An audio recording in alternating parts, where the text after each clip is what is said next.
And then you do X-ray diffraction to understand how different phases crystallize out. You plot it up in the form of a time temperature transformation plot, which in our case looks like this.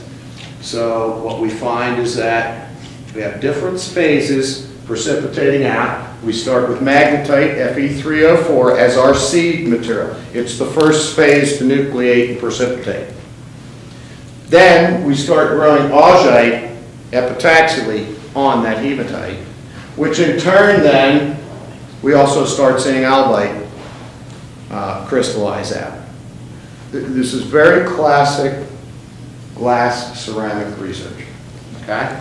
And so what happens is then, with this temperature and time and percent transformation in the third axis, we're able to pick out what area in this processing space gives us the sweet spot that correlates with the best mechanical properties and proppant behavior, which we did. And what we find using single diamutual compression strength, single beads, plotting them up in Weibull fashion, and then looking where we are in the different processing zones, that we get the highest incidence of type 1, the desirable failure, in a region that's somewhere up here between the B and C region of that diagram. This is A, B, and C. So, how long does it take you to get to that point? When we started this work, it was funded by Halliburton. Halliburton said, oh, well, August, got to have this done by the end of September, right? Look at some of the times on those plots. And then look at the amount of work that it takes for a graduate student to crank out a TTT diagram. Entire PhD theses have been done creating one TTT diagram in guys like Arnold Juan's labs and so on. You don't do this in a month. Number one, Mother Nature won't let you. Number two, the graduate student has to do synthesis, X-ray diffraction, microstructural characterization, strength characterization, and then correlate it all as to what's going on, and then realize, oh, I screwed that set of experiments up big time. And their graduate advisor shakes them around a little bit and says, yeah, you did exactly what I told you to do, you dummy. And then you go back and do it again, right? Is that pretty fair? Yeah. It takes about 1.5 years to crank a TTT diagram to satisfaction for this, all right? But at the end of the day, what it means is we can go from that kind of fracture behavior to that kind of fracture behavior, which then, when put in an American Petroleum Institute test, which evaluates the permeability of a proppant bed placed between two sandstone platens, flowing fluid through, you're looking at basically Darcy's law as a function of applied load, all right? That's the closure stress, that we get behavior with the, in this case, the rhyolite and the andesite-based materials that was exceeding the state-of-the-art ceramic bauxite proppants when they concluded the test. From a raw material that is free or you might get paid to take it away, you have to process it at high temperature, but you have to process the other stuff at high temperature too. All right? Offering a lot of promise. And we said, there ought to be other materials we can do this with as well. So we looked at the green material there. All right? We're getting threefold higher strengths. We expect much better API behavior on that. We're a month away or so from being able to do those tests. But everything's falling in place. Application of decent material science to materials engineering for the oil and gas industry is working with a material that's indigenous to Pennsylvania, right next to where we need to use it, using manufacturing infrastructure that you have, all right? It's here, underutilized, because the steel industry isn't all that great anymore compared to the 70s, right? The refractories industry would be pretty interested, you think, in having a whole new opportunity for new products. All right, that's glass ceramics. There's another way to make this happen, and that's using work that Dave Green did with his students here in tailored or engineered stress profiles in glass, which you can achieve either via thermal annealing or by ion exchange. So the ceramists and the glass chemists out here know that if you took a glass and ion exchanged it into molten salt and stuffed a bigger cation into the surface of that glass surface is under compression. It's stronger. It's a chemically tempered glass. But when it fails very energetically, doesn't it? You ever see a patio door blow up? That's a thermally tempered deal, the same deal. All right? You break one of those, breaks into all those little tiny pieces instead of large, dangerous shards, but it breaks apart now.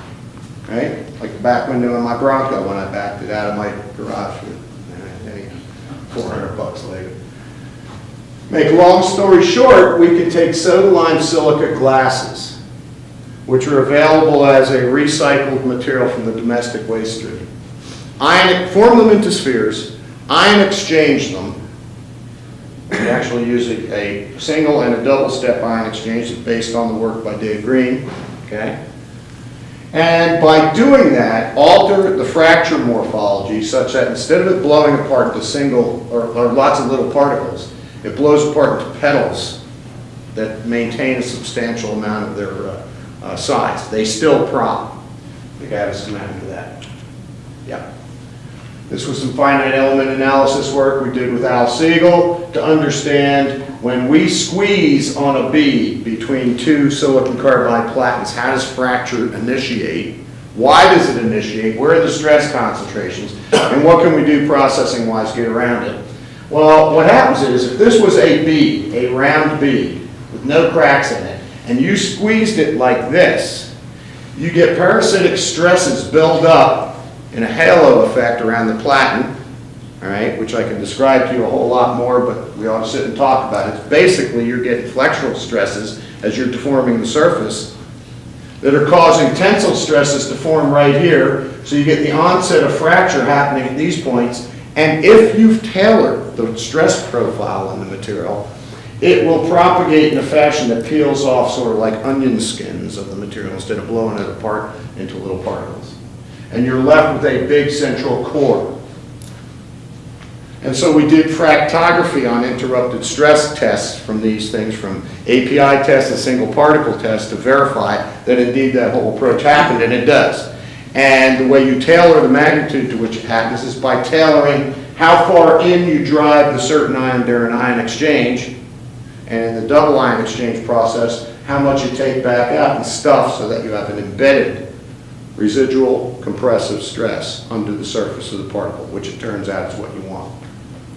Now this is work that David is now doing for his master's thesis, so all you ceramists should go to his thesis defense and give him a hard time, you know, but he's got a lot of pretty cool data there. And this stuff does indeed happen. These are interrupted load tests that show where the cracks are going.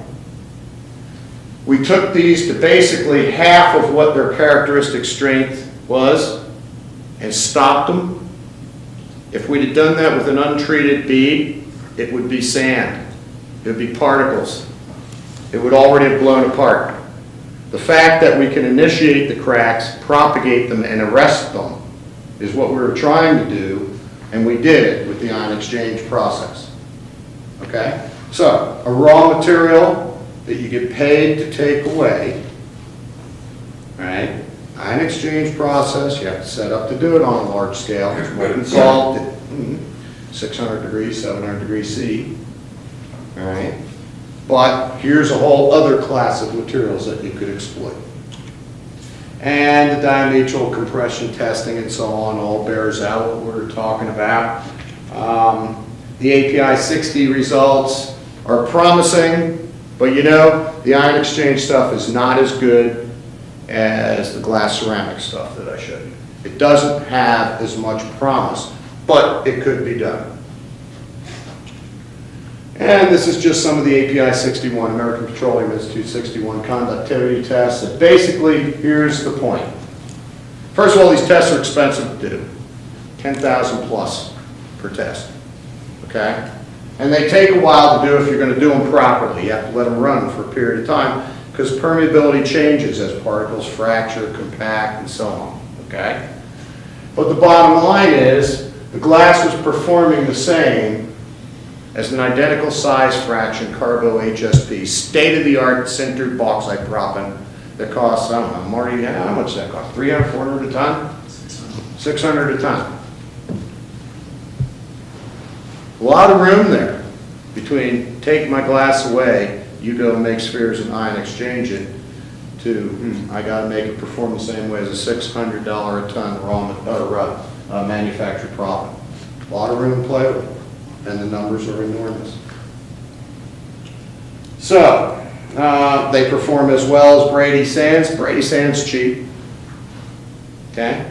Issue here is, so why don't I just use Brady Sand? Well, the reason you wouldn't use Brady Sand, but rather would like to use synthetic proppants, is that your permeability rates and your production rates of a well that has been propped with spherical particles is substantially higher, like 50% higher, than if you use non-spherical particles, which are cheaper, but your production's lower, and a well is going to last 30 to 50 years. I'd like to get more of the gas out sooner, right? So there's the economic benefits versus the technological hurdles that you have to balance, all right? And we're pretty well poised to deal with this.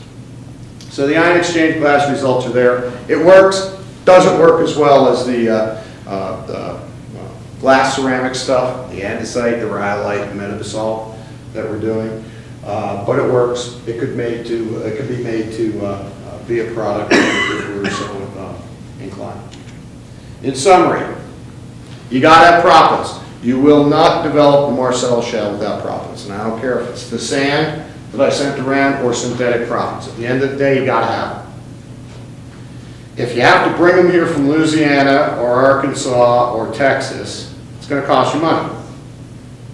It'd be nice if you could have them here, manufacture them here from raw materials that are here. Because you're either transporting the raw materials to make the stuff here and then selling it here, or making it somewhere else and transporting it here to sell it here. Here is better. Okay? And if you can do it from low-cost raw materials, because they're going to landfill, nobody wants them, they're a nuisance, you have a distinct advantage there. And if you can do it using manufacturing infrastructure that already exists and in a lot of respects is underutilized, related to the refractories and the steel and aluminum industry, we have an additional benefit to this area, because a lot of it's located here, right? Pennsylvania and Ohio, West Virginia.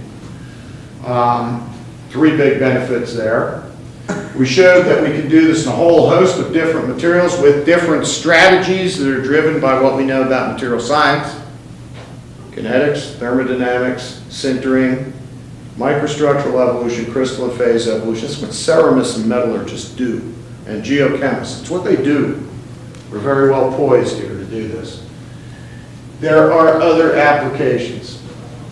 Here's a proppant material we are currently working on. And you'll see they're nice spheres when I pass it around. They're also a little interesting with respect to their electromagnetic characteristics.